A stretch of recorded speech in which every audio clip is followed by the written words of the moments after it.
The room was unusually quiet for a charity gala. Crystal chandeliers hovered overhead like frozen waterfalls, their light refracting in perfect symmetry across tables dressed in black linen and fine silver. People mingled, smiled, laughed too loudly at jokes too quiet, clutching champagne flutes that sparkled under the high ceilings. In one corner, a pianist played something mellow and distant, a tune that seemed more memory than melody. But in the center of it all stood a man who looked curiously out of place, Elon Musk. He wasn't wearing a tie, just a dark blazer over a crisp shirt, unbuttoned at the collar. His presence alone carried a kind of gravity, like the room itself bent slightly around him. People noticed. Eyes followed him not with the awe they once did, but with quiet curiosity, as though watching a man who had built machines to leave Earth, but still hadn't quite found his place on it. He seemed preoccupied, distracted even, sipping gingerly at a drink he hadn't ordered. And then the moment began, not with a spotlight or a speech, but with the shuffling gait of a man in worn boots. The veteran came in from the cold with shoulders squared, chest slightly puffed out, as if still reporting for duty. His uniform was long retired, but his posture hadn't gotten the memo. He was maybe mid-60s, his beard speckled with white, his hands rough like bark and knotted at the knuckles. He wasn't supposed to be inside. Security had already turned him away once. But something about the way he stood, unmoving, like a mountain refusing to erode, made them hesitate the second time.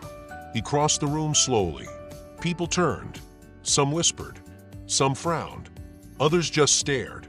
Elon noticed him too. At first with confusion, then with what looked like recognition. Not of the man, but of the kind of silence he carried. The veteran stopped just a few feet from Elon. The air between them seemed to hold its breath. "You got a minute?" the man asked. His voice was gravelly but not unkind. Elon nodded, unsure why. The veteran glanced around the room, then gestured toward a quieter corner near the window where the city lights blinked like tiny cameras from across the river. Elon followed him without a word. He could have declined, could have had security step in, but something unspoken passed between them, an understanding that this wasn't going to be a request, not really. They sat down across from each other, one man built on algorithms and vision, the other built on discipline and scars.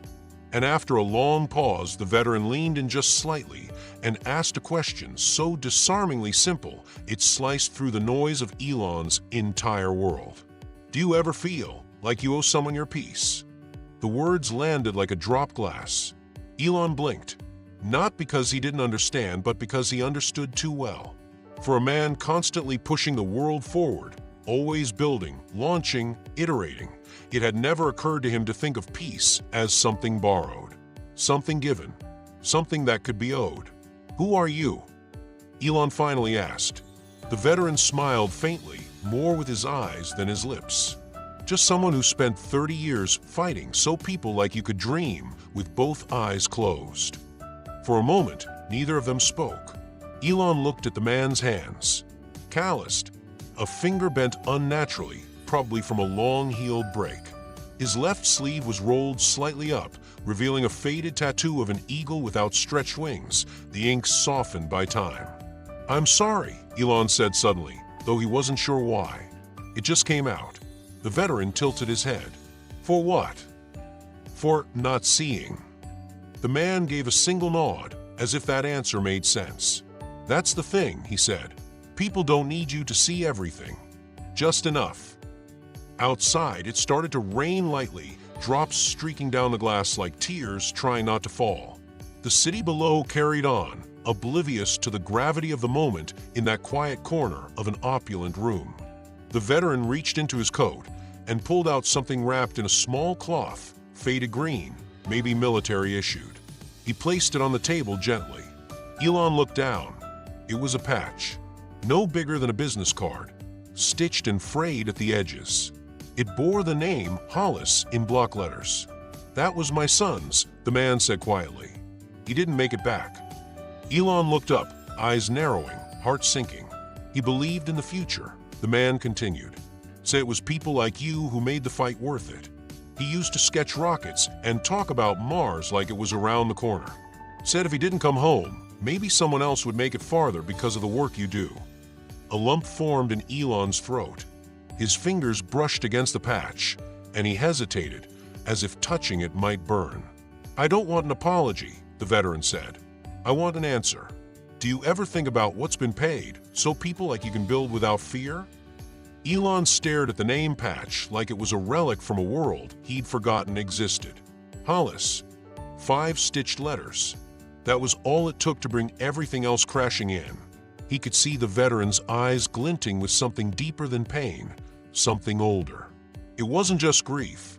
It was legacy. It was duty, surviving long past the battlefield. I think about it more than I say, Elon murmured, finally lifting his eyes from the cloth. But I don't know if that counts for much. It does, the veteran replied, but not enough. Elon leaned back, exhaling hard through his nose, as if the answer had rattled something loose. People think I have all the answers. But truth is, I barely understand the questions most days. Then let me ask a different one, the veteran said, voice softening slightly. What do you regret the most? That one stopped Elon cold. Regret. It wasn't a word he allowed himself much time with. He moved fast, always had. Failure was just feedback. But regret? Regret was different. Regret had a heartbeat. It lingered in the quiet hours between midnight and morning, in the missed birthdays, in the unopened letters, in the spaces between ambition and apology. He looked down at his hands. My boys, he said quietly. I've missed a lot of their lives. Sometimes I look at them and wonder if they see me as a man or just an idea. The veteran nodded slowly, understanding without interrupting. Elon continued, and my mom, she still sends voice notes when she's worried. I save them all. I tell myself I'm too busy to call back, but that's not it. It's guilt, I think. The bigger I build, the more alone I sometimes feel. The veteran didn't move, just listened. Elon looked out the window. You ever feel like your success costs more than your failure? All the time, the veteran said, but I also learned something out there. Sometimes the best thing you can do for the world is not win. It's to stay. To stay when it's hard. To stay when you're tired. To stay when it feels like the world's spinning past you. Elon nodded, a heaviness creeping into his posture. Staying is harder than launching. Exactly, the veteran said, and for a fleeting moment, there was a rare mutual smile. Subtle, tired, but real. Around them, the gala pressed on. Waiters weaving between tables, laughter trickling from somewhere near the bar, a speech echoing faintly from a stage. But this small corner by the window might as well have been its own universe. A quiet orbit of truth in a room full of performance. You know, the veteran said, tapping gently on the patch between them, I didn't come here to confront you. I came to see if there was still a person under the icon. Elon didn't respond right away. He looked at the patch again, and then at the man. There is. I just forget him sometimes. The veteran placed his hand over the cloth, not to take it back, but to press it forward. Then remember him. For my son. For the others. We don't need you to save the world, Mr. Musk. We just need you to see it. Feel it. Stay with it. That was the kind of thing no algorithm could compute. It didn't trend. It didn't scale. It just was human, raw, unfiltered. For the first time in a long while, Elon didn't feel like a brand or a billionaire or a beacon of the future. He just felt like a man sitting across from another man, both carrying different kinds of weight. And maybe, just maybe, setting a little of it down together. Before we dive into what happens next, can I ask you something? If you've made it this far into the story, it means you're not just casually scrolling. You're here because this story means something to you, just like it does to me while telling it. So if you're enjoying it, maybe hit that subscribe button. Not because an algorithm told you to, but because you want to keep exploring stories that go a little deeper than headlines. Stories that stick. All right, let's get back to it. For a while, they just sat there. The noise of the gala swelled and softened like waves against a distant shore, but neither man moved. Elon's mind wandered somewhere far beyond that window, past the skyline, past the headlines into memories he rarely had time to face. He thought about the first time he ever spoke about wanting to colonize Mars. He was younger, sharper around the edges, and still fueled by something closer to vengeance than vision. Vengeance against the ordinary, against limitation, against the things that held people back. But here now, across from a man who had lost more than he ever would, Elon felt something he rarely allowed himself: small. Not in the sense of shame or inadequacy, but in the honest awareness of being part of something bigger. Of humanity, not as a species to upgrade, but as a collective to remember. And Hollis, the name stitched into fabric and memory, was part of that. The veteran finally stood up, slow and deliberate, like a man used to measuring his strength. He reached out and placed a hand on Elon's shoulder, not to comfort but to anchor. The gesture was brief, but its weight lingered. "I'll leave you with it," the man said, nodding toward the patch. "Not because you owe me, but because it belongs with someone who remembers." Elon didn't try to stop him. He just nodded, eyes following the veteran as he walked away, steady, proud, still carrying something unspoken in his gait. By the time Elon turned back to the table, the patch seemed to glow faintly under the soft light from a window, like it had absorbed the moment. He tucked it gently into his coat pocket and stood. The evening moved forward. Speeches were made. Applause rolled through the room in elegant waves. Elon gave a short talk about sustainable cities, hinting at community resilience and ethical design. People clapped. Someone cried. But the energy he brought to the stage wasn't the same. He wasn't distracted, he was different. Quieter, sharper, more present. Like the conversation had carved a new space inside him that couldn't be filled with noise or ambition. After the gala, he didn't go straight to the car. He stepped outside into the crisp night air and just stood there under a flickering street lamp, the city alive around him. A few guests recognized him, gave him a wave or a thumbs up, but he didn't respond. He reached into his coat and pulled the patch out again, running his thumb over the name, Hollis. It felt like holding history. And then something strange happened. A young woman stepped up to him, mid-20s maybe, with a press badge slung around her neck and a look of hesitation in her step. "Mr. Musk," she asked, "may I ask you a quick question for the local paper?" Elon hesitated. Normally he wouldn't entertain it. Too many misquotes, too little time. But tonight felt different. "Sure," he said. She glanced at her notes, then put them away. "Actually, can I just ask you something I've been wanting to ask for a while?" He nodded. "What does it feel like to be the dream others never get to see come true?" The question hit harder than she expected, even surprising herself. Her voice cracked a little on the last word. Elon didn't answer right away. Instead, he looked down at the patch again, then back at her. "It feels like I owe people more than just progress. It feels like I owe them honesty, and maybe a little more time." She nodded, holding back tears. "Thank you. That's all I needed." As she turned to leave, Elon called after her. "What's your name?" "June," she said, smiling over her shoulder. "My brother served with Hollis." The air around Elon felt different suddenly, like the ground itself had exhaled. He watched her walk away, the truth trailing behind her like a soft breeze. Somehow, everything had shifted. He wasn't just a man who made things. He was a man being asked, quietly, powerfully, to remember what they were for. That night, Elon didn't sleep.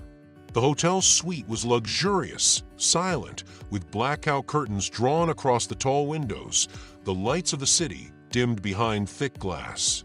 But inside his chest, a restlessness bloomed like a slow-moving storm. He sat on the edge of the bed, barefoot, his tie undone, shirt sleeves rolled up as if he'd tried to feel more human by peeling away the uniform of his status. The patch rested beside him on the nightstand, and he glanced at it like it might speak again, like the name stitched into its fibers held a secret waiting to be heard. He thought about the veteran's eyes, steady, sad, not bitter. The way he spoke without judgment, offering a question instead of a lecture. That was the part that stuck. Do you ever feel like you owe someone your peace? It wasn't accusation. It was invitation. To reflect. To feel. To stay. In the morning, Elon skipped the breakfast meeting his team had scheduled. He canceled 2 briefings and pushed back a product demo. His assistant was confused. "Should I reschedule with the South Korean delegation?" she asked, her voice clipped and efficient. "Later," he said simply, slipping the patch into his pocket again like it was a compass. Then he did something he hadn't done in years. He took a walk. No convoy, no assistance, no phone calls, just sneakers and silence. He wandered through the early streets of the city, the smell of coffee and concrete in the air, watching the world unfold at its own pace. Kids with backpacks laughing on their way to school.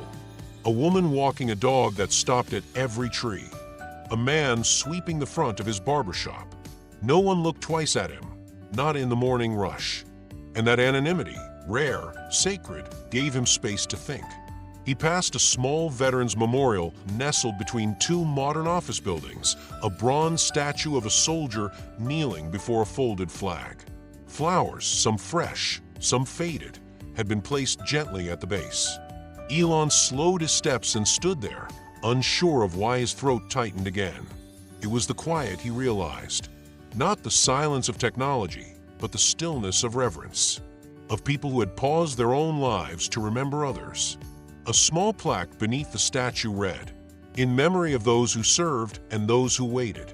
May their sacrifice never be forgotten." The phrase hit him like a gentle blow. Those who waited. It was always easy to focus on the ones in the field. But what about the families? The friends? The people who never put on a uniform but carried the weight anyway?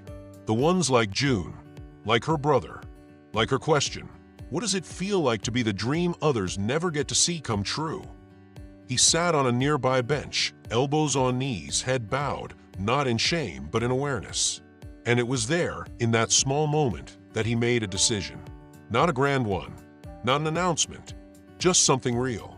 He reached into his pocket and pulled out the patch again, this time holding it differently, not like a relic, but like a bridge. It was time to find out who Hollis really was. Not just the story the veteran gave him, but the full one. Elon rose, pulled out his phone, and did something else unexpected. He opened a search engine and typed, "Sergeant Hollis, Afghanistan casualty, survived by," and there it was. A name, a headline, a photo. He clicked. There were details. Not just about Hollis's rank or service, but about who he was. A math teacher before he enlisted. A musician. A volunteer youth coach. He used to build model rockets with kids at the local library. Elon stared at the screen, speechless. Somehow the word veteran had never felt big enough to hold all that. But then maybe no word ever could. He kept scrolling and found a quote from Hollis's last letter home, shared by permission of the family. It read, "If I don't make it, tell everyone I believed in what we could become. Not what we were, not what we are. What we could be. If that's not worth fighting for, I don't know what is." Elon closed his eyes and let the words settle inside him. They echoed somewhere deep, beneath the logic, beneath the numbers and forecasts. Somewhere very human. He stood again, this time with purpose. Later that day, Elon found himself standing in front of a modest one-story house in the suburbs, just outside the city. It had taken a few phone calls and more than one gentle nudge from his assistant, who still didn't quite understand why he was pursuing this. But Elon had insisted, firmly but softly. No press, no entourage, no cameras, just him. He didn't want a public gesture. He wanted a human one. The house had a small porch with an American flag slightly faded by the sun, a rocking chair that creaked even in still air, and wind chimes that whispered more than they rang. There were patches of dry grass in the yard and a basketball hoop over the garage that looked like it hadn't seen a game in years. Elon hesitated at the gate for a moment, then stepped forward and knocked. A woman opened the door. She looked to be in her late 50s, hair pulled back into a simple bun, eyes alert but kind. She didn't flinch when she saw who was standing on her porch. "You must be Mr. Musk," she said after a moment, not in awe, but in calm recognition. "I wondered if you'd come."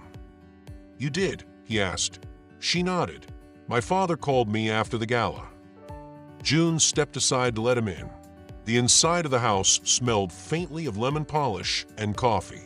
Framed photos lined the walls, family portraits, holidays, one of Hollis in uniform smiling wide in a way that made it hard to believe he was ever afraid. There was laughter in those frames, and music, and life. June led him to a small living room with two mismatched chairs and a coffee table made of old oak. On it sat a stack of letters tied with string and a ceramic bowl filled with pennies.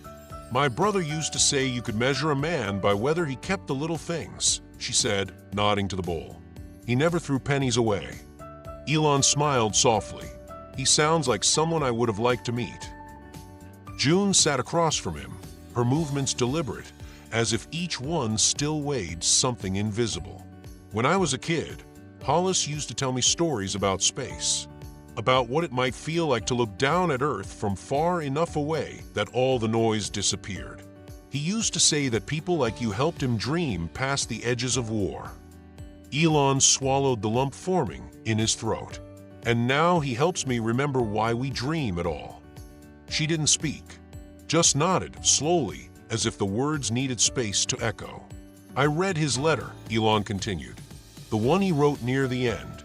It felt like he was speaking directly to me, though we never met." "You're not wrong," June said. "He used to write things for people he hadn't met yet, said the future needed breadcrumbs." There was a pause between them, a rare, sacred kind, the kind that holds more truth than words ever could, the kind only grief and grace can create together. Then Elon reached into his coat pocket and gently placed the patch on the table. "I'd like to return this to you," he said, "but only if it belongs here." June looked at it, then at him. "It does," she said after a long beat, "but maybe it belongs in both places." She opened a drawer and pulled out something small, a twin patch, identical. She placed it next to the first and slid one back toward Elon. "Take this one," she said. "It's his backup. He had two sewn just in case one got lost." Elon picked it up and held it with a reverence usually reserved for sacred texts. "You can't carry all the weight, Mr. Musk," June said softly, "but you can carry a piece of it. And sometimes that's enough to shift the world." He nodded, unable to respond, but everything about his silence said thank you. As he stood to leave, June followed him to the door. The wind picked up slightly, setting the chimes in motion. They sang their soft, broken tune, imperfect but honest. Before he walked down the steps, she spoke one more time. "He wasn't asking you to fix everything, you know. He just wanted you to feel it. And you did. That's more than most." Elon turned and met her gaze, eyes glistening. "I'll keep feeling it," he said. "For him, for you, for the ones who waited." Then he stepped off the porch, the patch tucked close to his heart. The drive back into the city was unusually silent. Elon didn't check his phone, didn't glance at the news alerts piling up on the screen.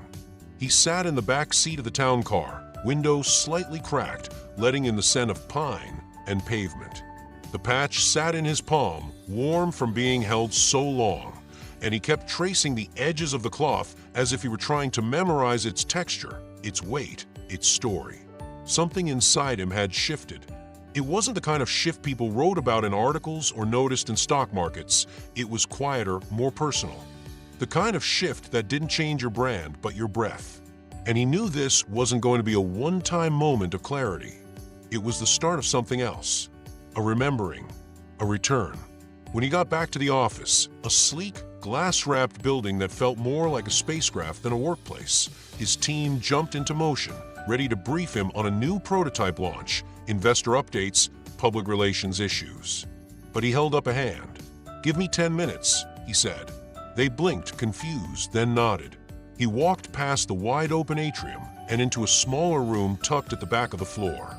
It was rarely used, meant for moments of quiet or intense one-on-one focus, but today it was something else. He sat alone at the table, took a deep breath, and opened his laptop. He typed the word Hollis into a document, then paused.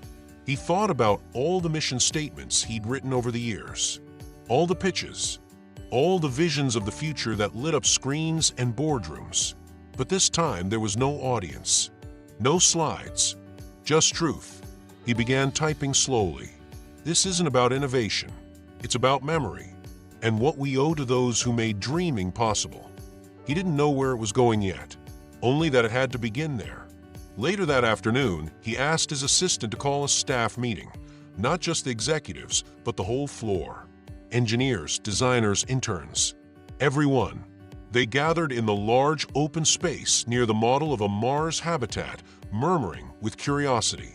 It wasn't like him to call unscheduled all hands, especially not midweek. Elon stepped up to the small platform, no mic, no clicker, just him. "I want to tell you a story," he began. And he did. He told them about the gala, the man who walked across the room like time had sent him. About the patch, the question, the walk, the letter. He didn't read it word for word, he wouldn't have dared, but he paraphrased the parts that mattered. The dreams, the debt, the reminder. He held up the patch, not like a trophy, but like an artifact.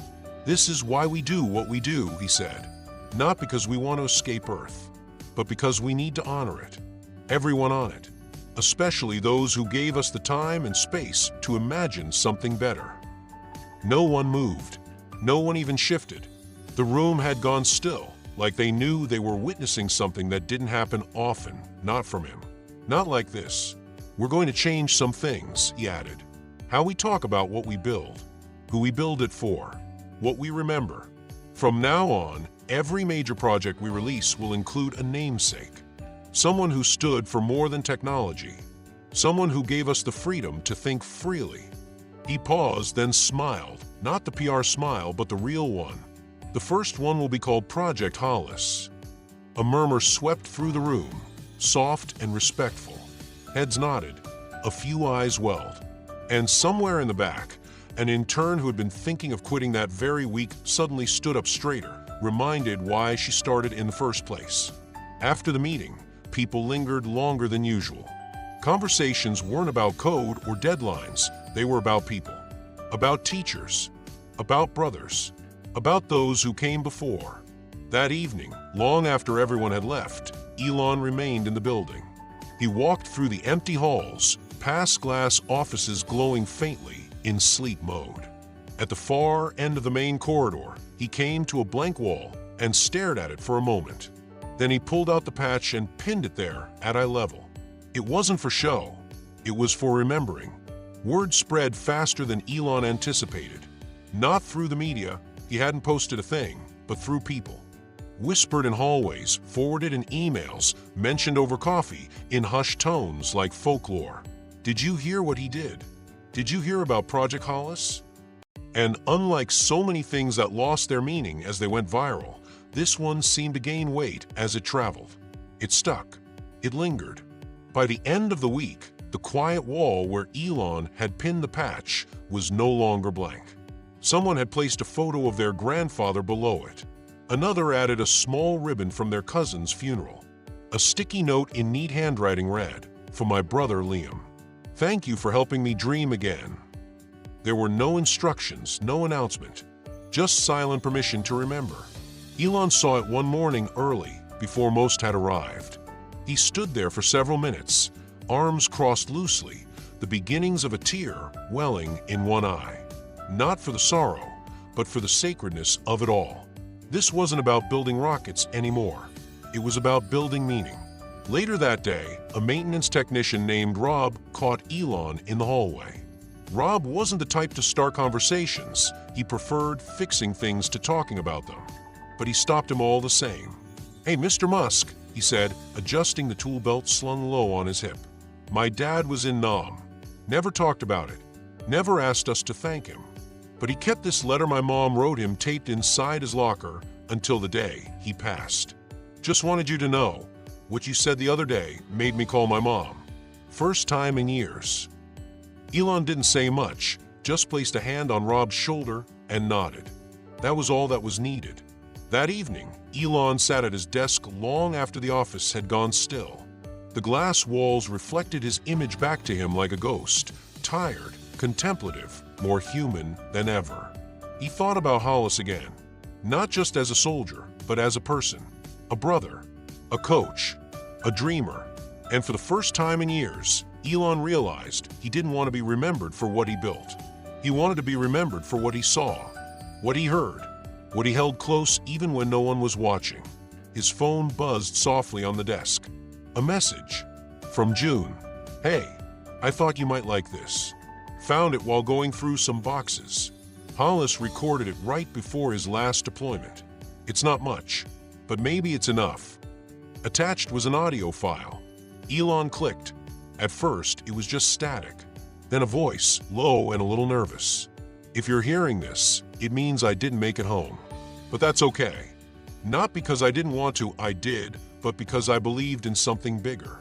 I believed in after. I believed someone out there would keep pushing the world forward, even when it felt heavy. So if you're that someone, don't carry the world.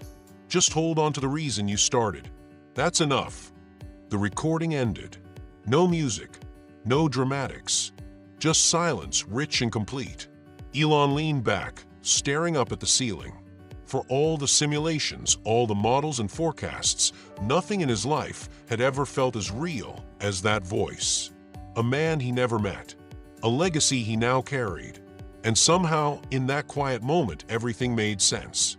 Over the next few weeks, something subtle but undeniable began to change around Elon, not just in his company, but in him. His team noticed it first. He started taking the stairs instead of the elevator, not for fitness, but to feel the rhythm of the building, to hear footsteps, to catch casual conversations. He started arriving earlier, not to work, but to walk around the office while it was still waking up, saying quiet good mornings to the night shift crew, asking how the security guards were doing. And he began listening more, not just in meetings, but everywhere. In line at the cafe, in the break room, in places where silence used to live. Then came a message forwarded to him late one night. It was from a high school robotics teacher in a small town in Idaho. A man who had fought in the Gulf War, now running an underfunded after-school program with salvaged parts and borrowed laptops. The message was short. "I tell my kids the future isn't something you build, it's something you inherit. Thank you for remembering that. If Project Hollis ever needs a test site, we've got heart to spare." Elon read it 3 times. He replied with one line, "Let's build something together." And he meant it. The next month, he was on a plane to Idaho.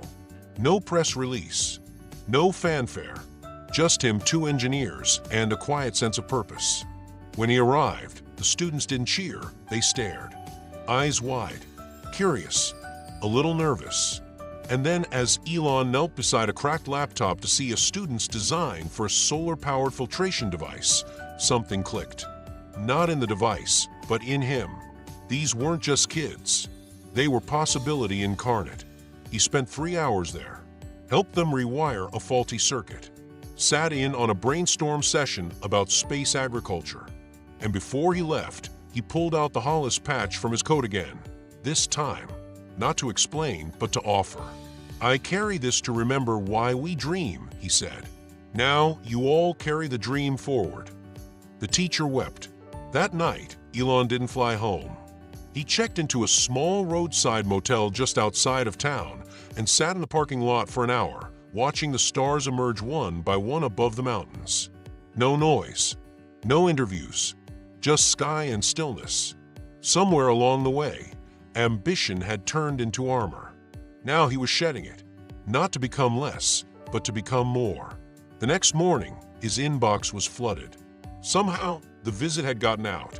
Other teachers wrote in. So did former soldiers, artists, pastors, paramedics, nurses. People who never thought Elon Musk would see them, let alone respond to them. But he did. He didn't delegate these messages to staff or autoresponders. He read them. Some he answered with a line, some with calls, some with invitations. Each one changed him a little more. One came from a woman in Kansas. Her brother had died in Iraq. She'd never written about it before. But after hearing what he'd said in Idaho, she wanted to share something. He used to say the future was like a song. Everyone had to hum their part. I stopped humming after he died, but I think maybe I'll start again.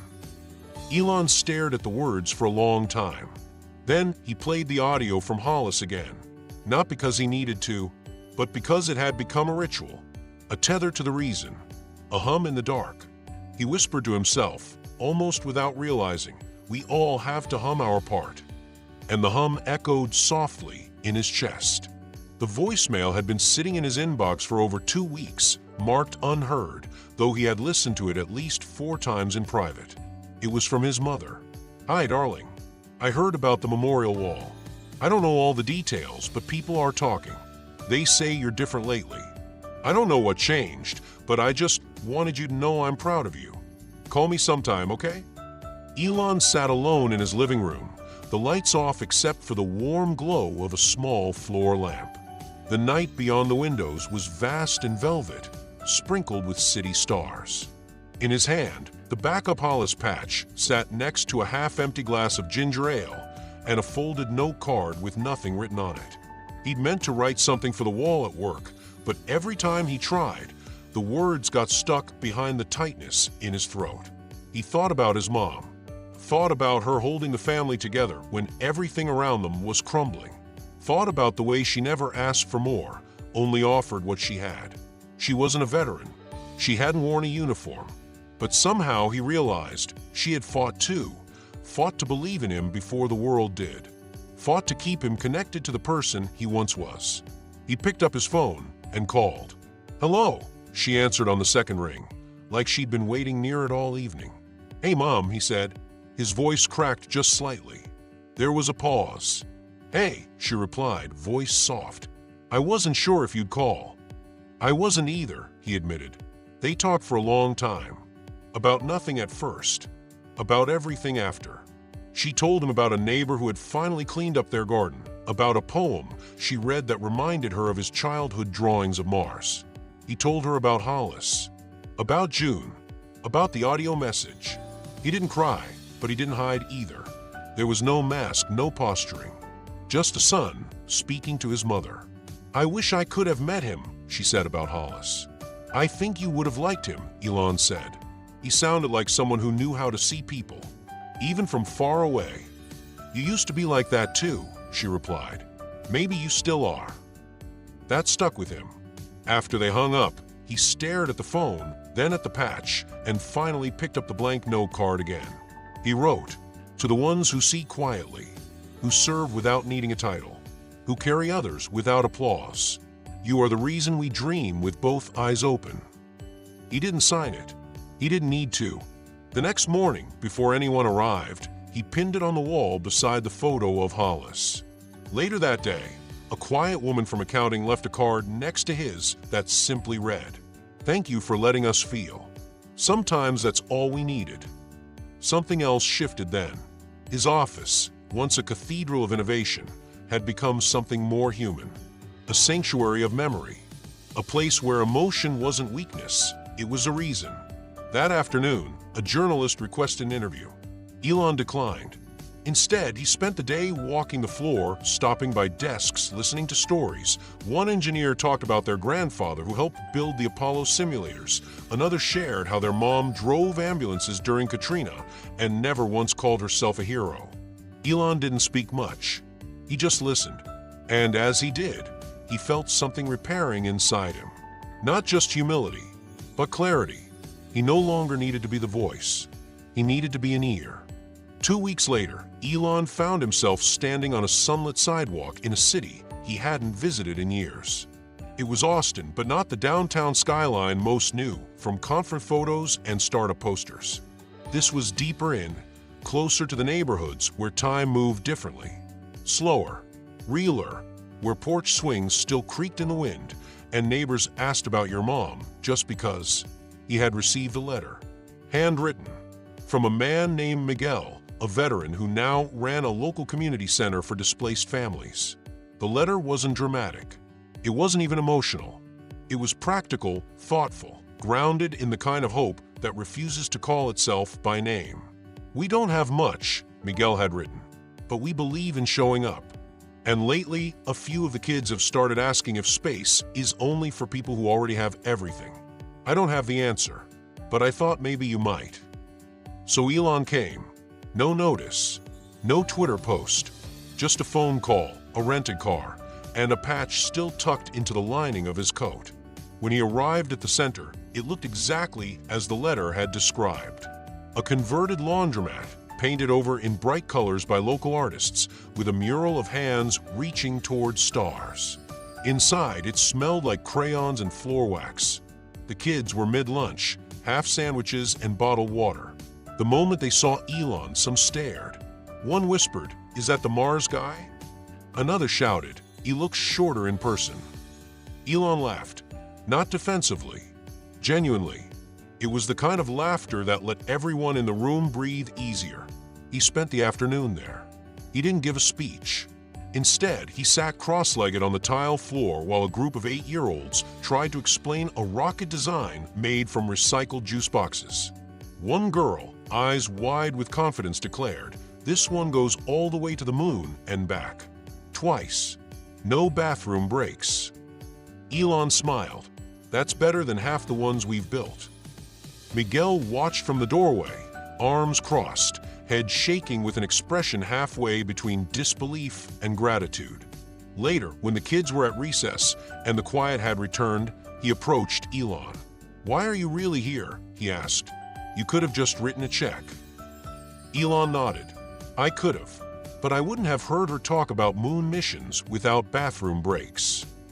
Miguel chuckled, then turned more serious. "You're not what I expected." "Neither is this year," Elon replied. They sat on a bench outside. The late afternoon sun spilled golden across the sidewalk. A breeze picked up warm, not rushed. There was something timeless about the moment. Something outside the reach of headlines or product launches. "You know," Miguel said, "I lost a friend in Fallujah. He wasn't a scientist or an engineer. He just knew how to listen. When people asked what he did, he'd say, 'I make sure folks don't disappear.'" Elon looked up. Miguel nodded toward the center behind them. "That's what I try to do here. And I think that's what you're doing now too." Elon didn't answer. He didn't need to. The weight in his chest said enough. As the sun dipped lower, a small boy approached, quietly, hesitantly. He was maybe 7, with scuffed shoes and a spiral notebook clutched in his hands. He handed it to Elon without a word. Inside was a drawing of a rocket. A real one. Detailed. Precise. Elon flipped through the pages. Diagrams. Concepts. Even sketches of potential crew quarters. "What's this?" Elon asked gently. The boy shrugged. "Just stuff I think about." "Did anyone teach you this?" "No. Just wanted to see if I could." Elon nodded, holding the notebook carefully like it was glass. "What's your name?" "Leo." "Well, Leo," Elon said, "can I show this to some of my engineers?" Leo's eyes lit up like a control panel. "You mean you really think it's good?" "I think it's more than good," Elon said. "I think it's brave." And for a long second, Leo just stood there, absorbing something he'd never been told by someone like that. Then he turned and ran, arms flailing with joy. Miguel smiled. "You've made him visible," he said. "No," Elon replied. "He did that himself. I just noticed." The message came on a quiet Sunday afternoon, tucked between 2 unread emails about solar deployment schedules and an automated newsletter from a startup accelerator. Elon almost missed it, but the subject line was handwritten, raw, and simple. "It's been a long time, brother." It was from Kofi, his former college roommate. The last time they'd spoken, they were still young enough to believe sleep was optional and failure was theoretical. Kofi had gone a different route. Not tech, not fame. He'd joined the Peace Corps, then a nonprofit focused on youth mentorship. The kind of work that rarely made headlines, but changed lives in invisible ways. The message was short. "I saw what you did. The wall. The patch. Project Hollis. I just wanted you to know, it reached me. And I still remember those nights we stayed up arguing about whether empathy could survive in a world built on progress. I think you're finally proving it can." Elon leaned back in his chair, staring at the message for a long time. That was a conversation he had forgotten. The kind of late-night talk that only happens when 2 young men are still naive enough to think the world can be redesigned with words.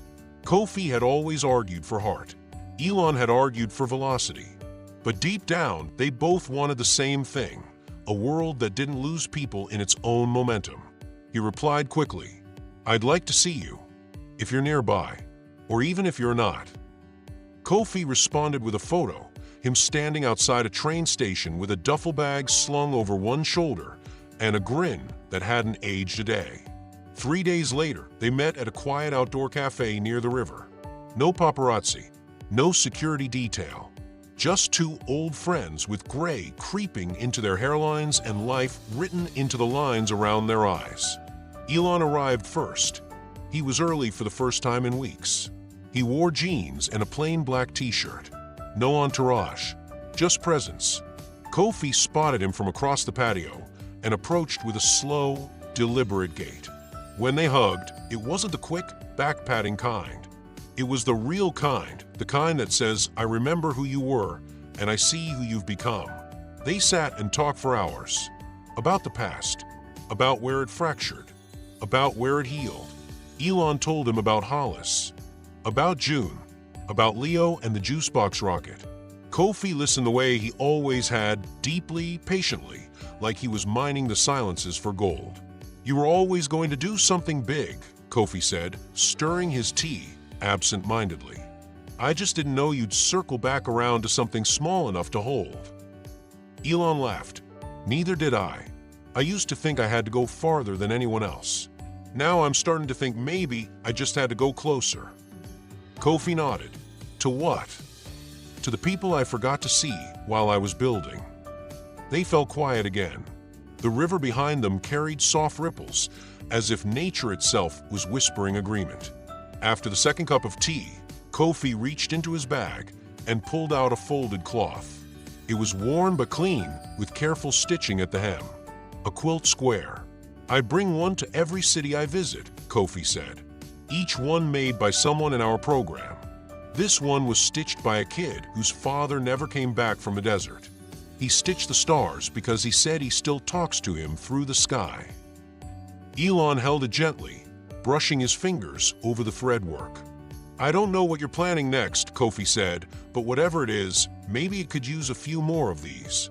And in that moment, Elon realized something profound. The Hollis patch, the wall, the classroom in Idaho, the boy with the notebook, it wasn't just a movement. It was a mosaic.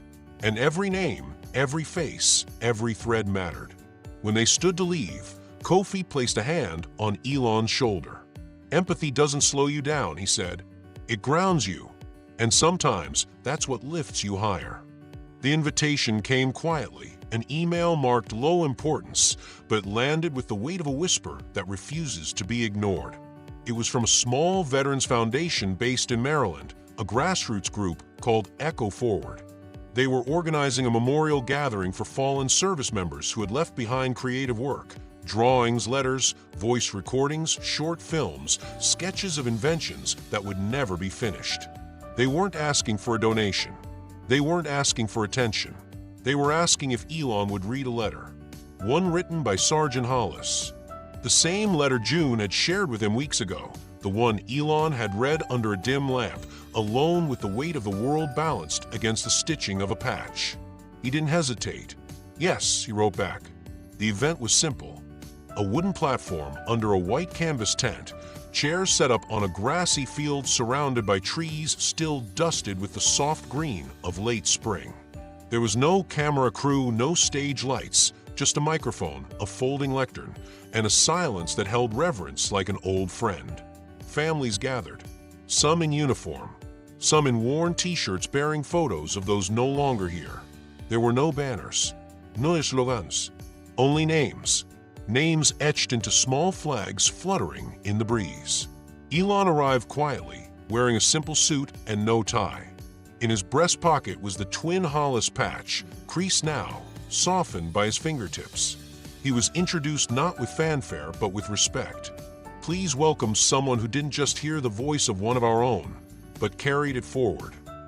As he stepped to the microphone, Elon didn't speak at first. He just looked out at the rows of faces, so many eyes filled with memories, with longing, with that kind of strength that doesn't shout. He nodded once, then unfolded the paper gently. "This letter," he began, "was written by a man I never met, but I carry his voice with me every day. He read it slowly, not dramatically, just honestly. If I don't make it, tell everyone I believed in what we could become. Not what we were, not what we are, what we could be. If that's not worth fighting for, I don't know what is. There was a hush afterward, a kind of quiet that swells instead of shrinks, a kind of quiet that fills. He stepped away from the microphone, but before he could sit, a boy, 10, maybe 11, stood up in the front row. He held a small piece of paper in his hand, crumpled at the edges from being held too tightly. "My uncle wrote that letter," the boy said, voice shaking. And I just want to say thank you for not forgetting him." Elon walked over, knelt beside the boy, and held out his hand. "I never will." The boy nodded and slipped the paper into Elon's palm. "He used to say he'd make it to space one day. Maybe you can take him there." Elon opened the paper. It was a rough sketch of a rocket with Hollis's name written along the side in pencil. He smiled, and for the first time since all of this began, he felt something lift. Not vanish, but rise. Like grief had finally grown wings. "I'll carry him there," he said. After the ceremony, people approached him, not for photos, but for moments. They handed him notes, names, stories, folded patches, and quiet confessions of lost brothers, fathers, sisters, best friends. Elon took each one with care, holding them like they were pieces of a larger constellation. Later, long after the tent had emptied and the chairs had been folded and the sun had dipped below the tree line, Elon sat alone on the edge of the field. The stars blinked into view slowly above him. Not the ones from simulations or orbital maps, just the kind you see with your heart tilted upward. He looked at the sketch again, then at the sky, and he whispered, not to anyone else, but to the man he never met, "You're going." By the time summer stretched its arms across the calendar, something had started growing around Project Hollis, something Elon hadn't planned for and couldn't have engineered. Not a movement, not a trend, something slower, deeper, a kind of emotional gravity pulling unlikely people together. It began with letters, then small events, then whispers between people who had never felt seen by tech or money or innovation. Families of veterans, teachers in forgotten schools, bus drivers, poets, welders, farmers. People who had never coded a line or launched a satellite, but who had built something even more essential: hope. Elon watched it happen like someone watching a plant bloom they forgot they'd watered. He didn't need to lead anymore. He needed to listen. So that's what he did. He began hosting something new, not a conference, not a summit, but a circle. Once a week, quietly, no cameras, just chairs in a circle in a room with no decor. 8 people at a time, different walks of life, different stories. The only rule, speak honestly, and only if you want to. One night, the circle included a Gold Star mother who hadn't spoken to anyone outside her family in years, a software engineer who lost his brother to suicide after deployment, a volunteer firefighter who kept a photo of Hollis taped to his locker without ever knowing who he was, a teenager who'd been expelled twice but could recite every space mission from memory, a librarian who quietly printed every obituary of local veterans and bound them into books. And Elon, he didn't lead. He didn't even speak first. He just was human, listening, learning how to share the room instead of command it. When it was his turn to speak, he kept it simple. "I used to think my job was to change the world, but now I think it might be to remind the world how not to forget itself." The Gold Star mother reached over and took his hand, not to comfort him, but to share the weight. Later that evening, as the room emptied, the teenager lingered. He was wiry, nervous, clearly used to being misunderstood. "Can I ask you something?" he said, voice barely above a whisper. "Anything," Elon replied. "Why didn't you give up?" Elon paused. "Because someone asked me a question I couldn't ignore," he said. "And I think deep down, I was waiting for someone to ask it." The teenager nodded, pulled something from his backpack, a crumpled drawing of a futuristic spacecraft with strange, jagged angles. "I know it's not like the ones you build. It's weird." Elon studied it. "No, it's yours. That's what makes it right." The boy grinned, teeth crooked and eyes bright. You think it could fly? Elon leaned closer. I think it already has. After that, the circles continued every week. The names changed, but the feeling didn't. It was never about answers. It was about proximity.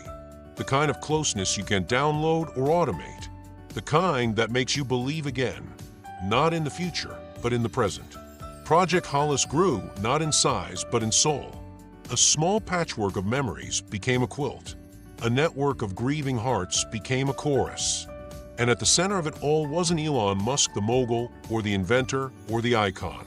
It was Elon, the man who finally understood that connection was the most powerful propulsion system ever made. And he wasn't piloting it alone anymore. The sketch Leo had drawn, the rough outline of a rocket with Hollis's name penciled across the side, never left Elon's desk. It sat there like a sacred reminder, unmoved even during high-stakes meetings or after hours of planning the next technological milestone. But one day, as the light filtered through his office windows in a way that made shadows stretch farther than they had in months, Elon stared at that drawing for a long time and whispered, "Let's make it real." The team he assembled was small, intentionally. No corporate banners, no internal memos. Just 5 people, 2 aerospace engineers, a systems integrator, a young female propulsion lead who had quietly been working on alternative fuels for disaster response vehicles, and Elon. They met in a quiet hangar tucked behind one of his lesser-known facilities, a space usually reserved for abandoned prototypes and out-of-season equipment. But this time, it became something else, a place of reverence, of resurrection. They didn't name it a test project. They didn't give it a code designation. They called a Hollis one. Leo was the first to know. Elon visited the community center again, arriving quietly, like before. Leo was older now. Only a year had passed, but the difference in his eyes was striking.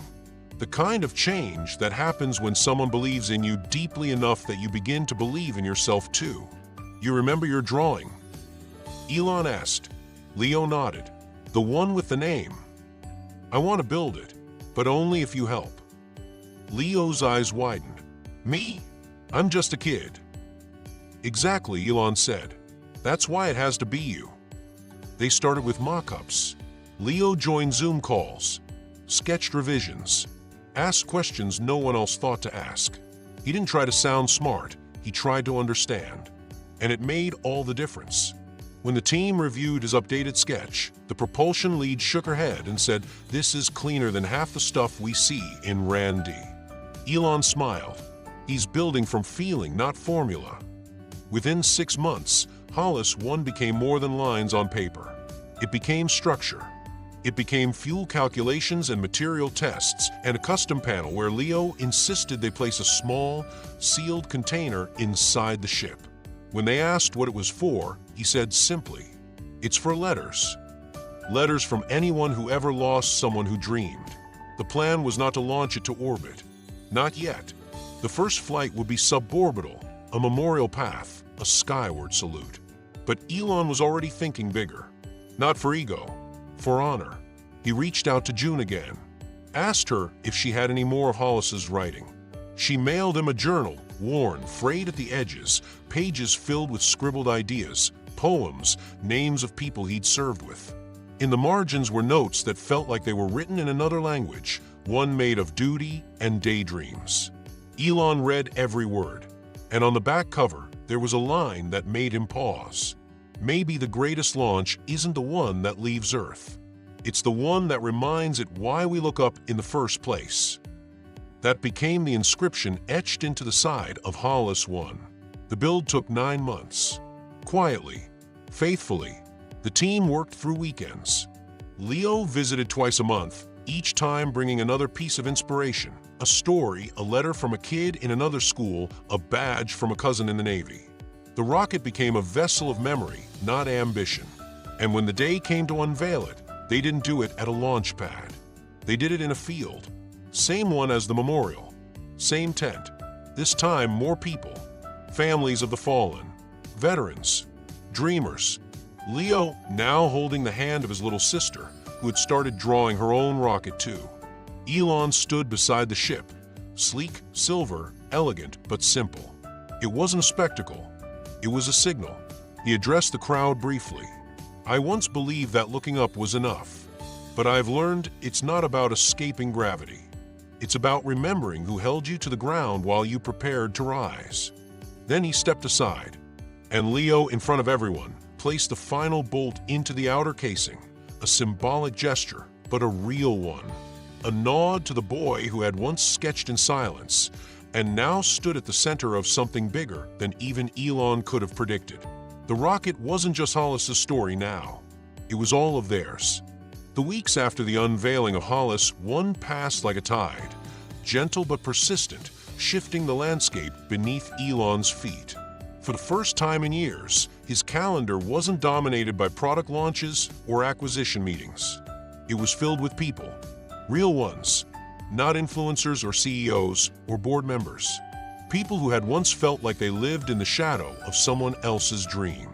A janitor named Malcolm reached out. His note was short. "I sweep floors in the same building where I lost my son to a system that couldn't hold him. But after watching you stand beside that boy and that rocket, I just wanted to say, I see you trying. So I'm going to try too." Elon printed that email and kept it in his wallet. Then came another letter from June. She wrote about her father, how he'd changed after that night at the gala, how he'd started smiling again in small, guarded ways, how he'd fixed the old rocking chair on the porch that had sat broken for 3 years, how he had gone back to the VA, not because he needed help, but because he wanted to help others who were afraid to walk through the door alone. "He still doesn't talk much," June wrote, "but now he listens more. And somehow, that makes all the difference." Elon read her letter slowly, as if each line was a brick laid down in a bridge he hadn't realized he'd needed to walk. Then, quietly, Elon did something he hadn't done since he was a teenager. He sat down to write a letter, not an email, not a press release.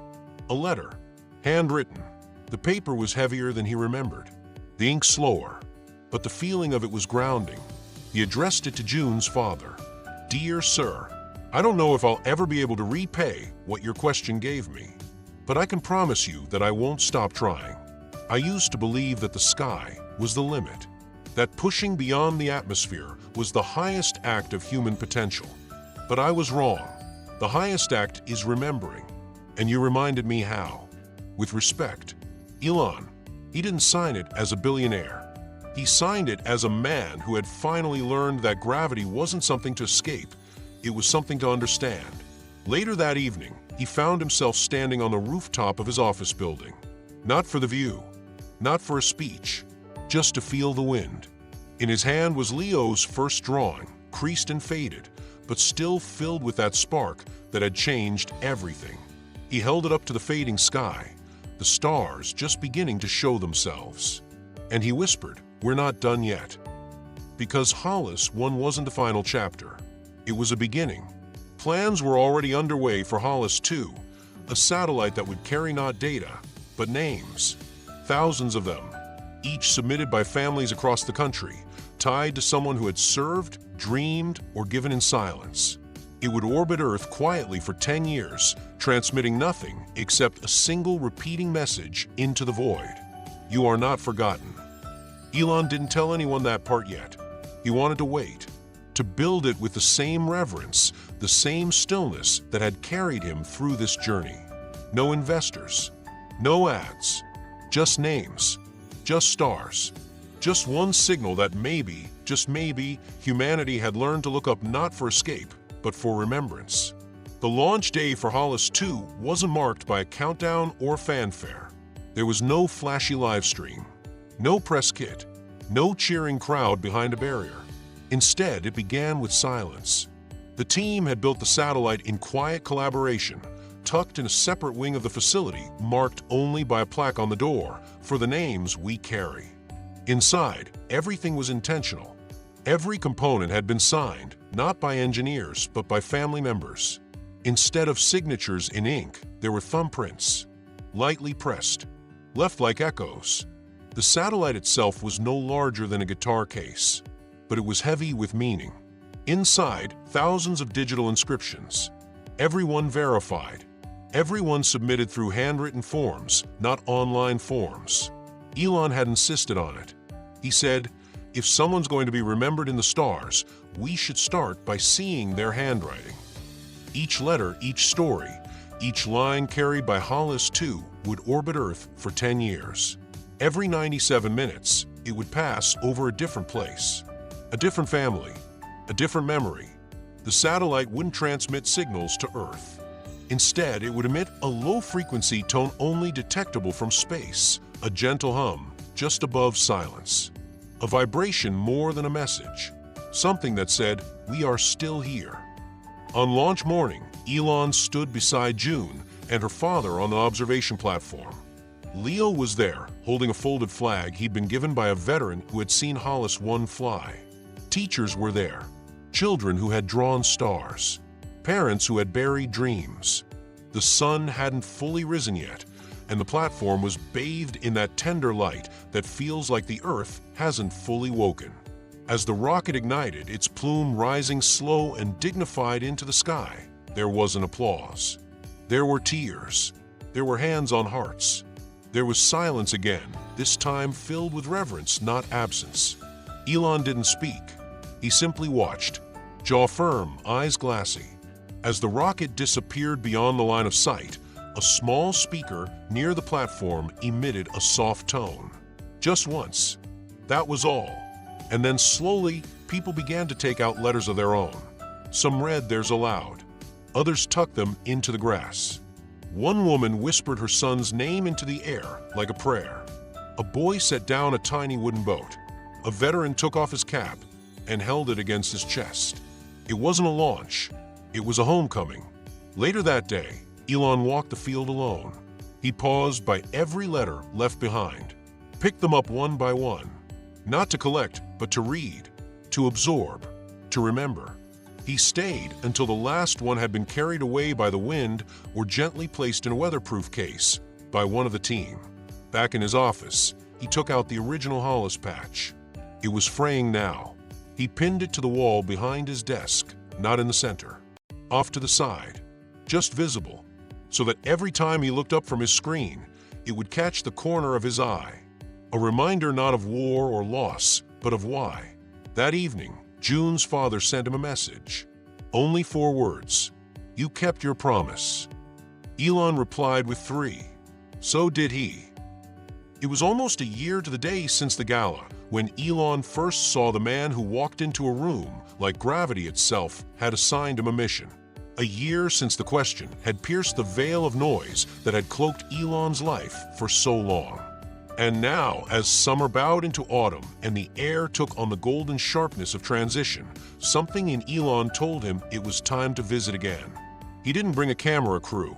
He didn't alert the media. He didn't even bring a staffer. Just a letter. The house looked the same. The flag still swayed gently in the breeze, and the chimes still spoke in soft, broken notes. But the rocking chair on the porch was newly painted, and a small solar light glowed faintly even in daylight beneath the steps.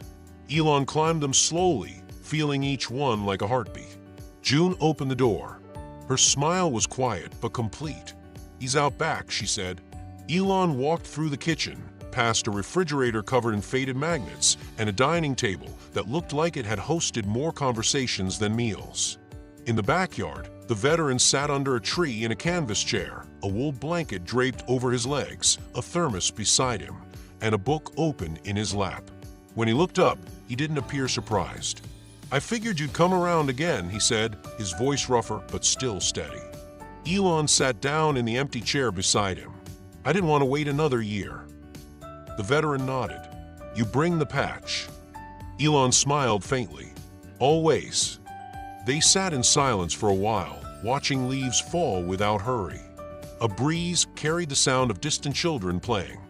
Birds debated territory in the branches above them. I watched the launch, the veteran finally said. From my porch. Don't have the knees to stand on observation decks anymore. But I heard the tone when it passed. I felt it. Elon looked at him. I was hoping you would.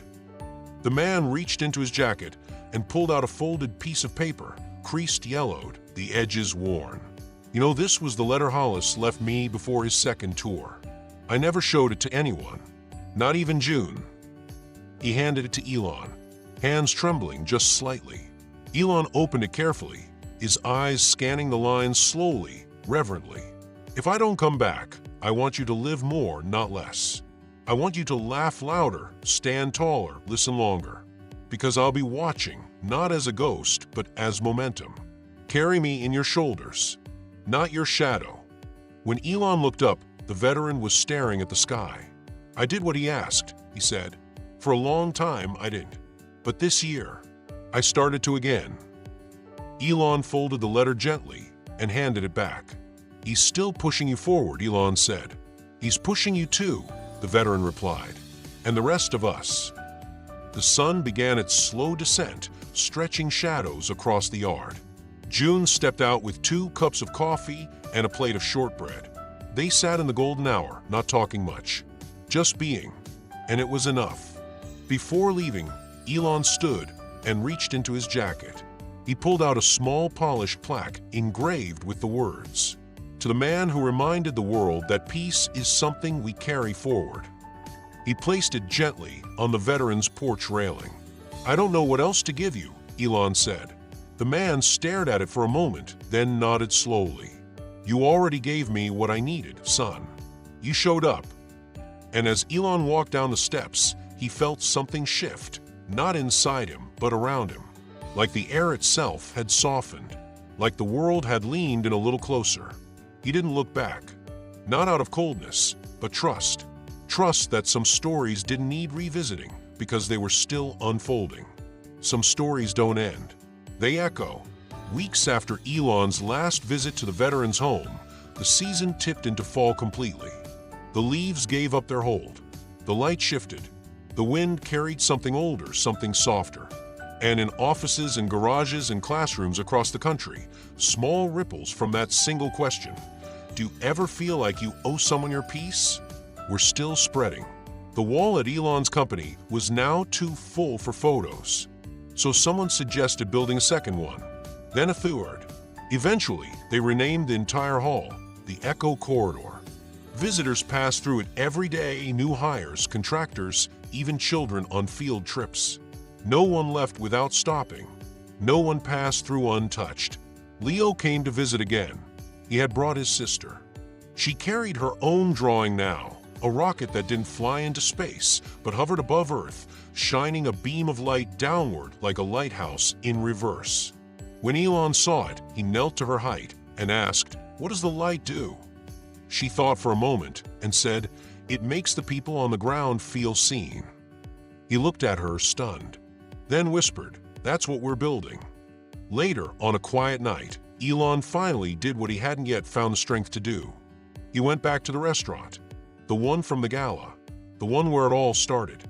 It hadn't changed. The chandeliers still caught the light like frozen stars. The piano still played that same nostalgic refrain. But the energy was different now, at least for him. He didn't reserve the whole place, just a table by the window. And as he sat alone, hands wrapped around a cup of tea he didn't finish, he realized something simple and profound. It was never about building something that outlived him. It was about not forgetting the people who didn't get to finish their own stories. He paid his bill, left a generous tip, and walked outside just as a light rain began to fall. Not enough to soak him, just enough to remind him he was here, present, human. And as he looked up into the sky, where Hollis 2 now traced its quiet path across the stars, he whispered something no one else could hear. "Thank you." Not to Hollis, not to the veteran, not to the world, but to the moment, because it had changed everything. And now that we've reached the end of this story, if you're still here, I'd like to ask you something. Where are you watching from? Which city, which heart, which story are you carrying today? And which part of this journey spoke to you? I'd love to hear about it, quietly, honestly, down in the comments. You don't need to say much, just enough to leave your echo behind. Thank you for being here.